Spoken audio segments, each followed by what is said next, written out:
Marina Strydom skryf onlangs dat een van die pragtigste paradokse van ons menslike bestaan is dat ons lewe in die groter prentjie amper heeltemal irrelevant is, soos 'n enkele doudruppel, maar dat ons lewe ongelooflik belangrik is, want elke druppel is nodig om die oseaan te vorm.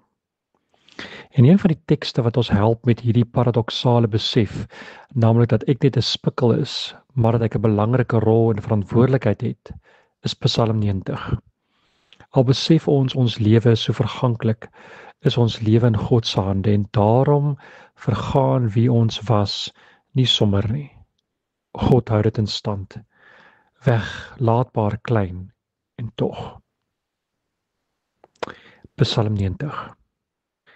Here, U was vir ons 'n toevlug van geslag tot geslag.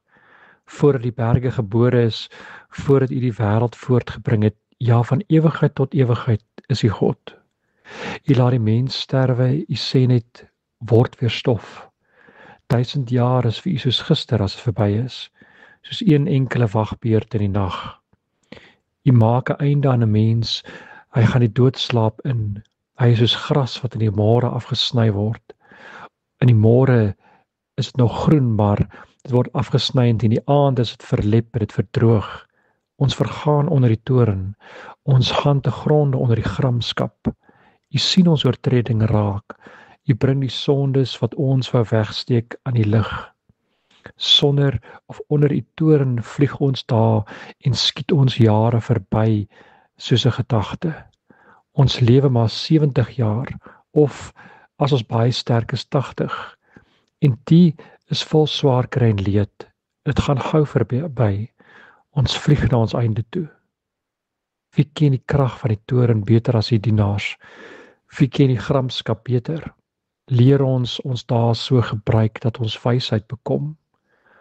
Hoe lank nog, Here, voordat U ons te hulp kom? Ontferm U tog oor ons. Skenk ons elke dag U liefde in oorvloed, dat ons lewe lank mag juig en bly wees. Soveel dae as die waarin U ons verdruk het, soveel jare as die waarin ons gelei het, gee ons soveel jare van blydskap. Laat U werk vir ons duidelik word en die grootheid vir ons kinders. Laat ons die goedheid van die Here ons God belewe. Hou die werk van ons hande in stand. Ja, die werk van ons hande, hou dit in stand. Amen.